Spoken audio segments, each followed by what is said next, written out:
নিরামিষ দুধ পটল বানাবো, মানে দুধ আলু দিয়ে পটলটাই বানাবো। আসলে এখানে আলু কেটে রেখেছি, এভাবে ভালো করে ধুয়ে নুন হলুদ মাখিয়ে রেখেছি।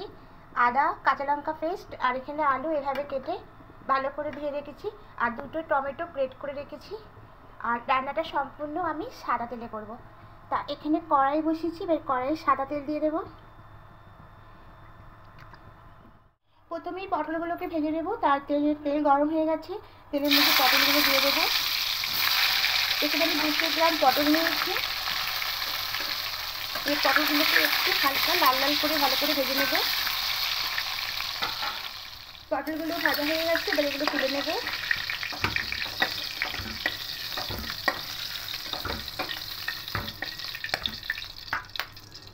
এবার এই তেলে এবার আলুগুলোকে ভেজে নেব। তেলে একটু অল্প করে হলুদ দেব। এবার আলুগুলো দিয়ে দেবো।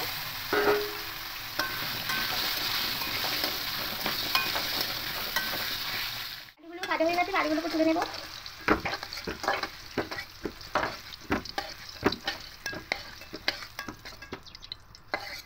এবার এই তেলে সামান্য একটু অল্প তেল দেবো। এবার এখানে দিয়ে দেবো গোটা গরম মশলা। এখানে আছে 4টে এলাচ, 5টা লবঙ্গ আর 5 টুকরো দারুচিনি। এটা দিয়ে দেবো। 2টো শুকনো লঙ্কা দেবো আর 2টো তেজপাতা দেবো।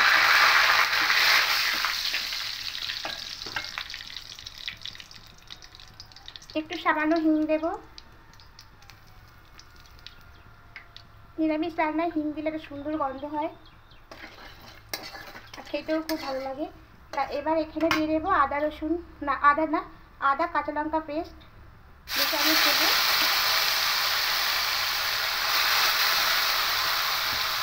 একটু ভালো করে মিশিয়ে নেবো তেলের সাথে।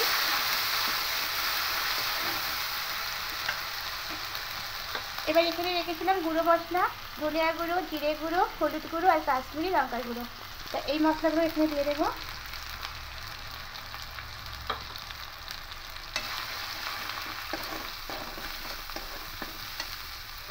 এখানে 2টো টমেটো পেস্ট করে রেখেছিলাম, টমেটো পেস্টটাও দিয়ে দেবো। খুব ভালো করে মশলাটা কষিয়ে নেব। পরিমাণ মতো লবণটাও এখানে দিয়ে দেবো।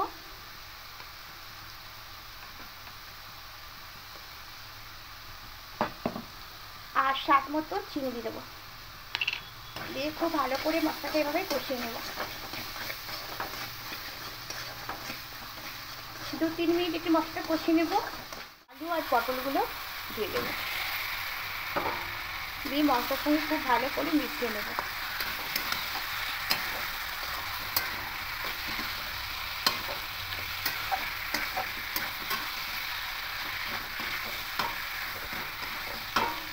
এবার কষানো হয়ে গেলে আমি এখানে দুধ দিয়ে দেবো। আর যদি লিকুইড দুধ যদি না থাকে তাহলে পাউডার দুধও করে দিতে পারে। তা আমি এখানে লিকুইড দুধ আমাদের ছিল না, তো আমি পাউডার দুধ গুলিয়ে দিচ্ছি।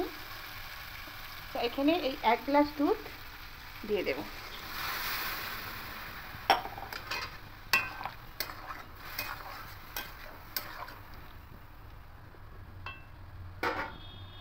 এবার ঢাকা দিয়ে 10 মিনিট রেখে দেব।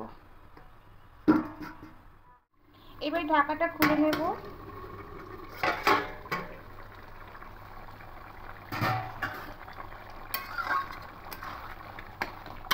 আলুগুলো একটু দেখে দেবো সেদ্ধ হয়েছে কিনা।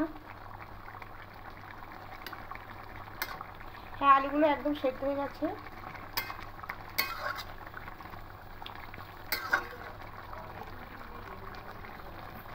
রান্নাটা একদম কমপ্লিট হয়ে গেছে। এবার গ্যাসটা অফ করে দেব। এবারে এখানে একটু অল্প করে ঘি দিয়ে দেবো। 1 চামচ মতো ঘি দিয়ে দেবো।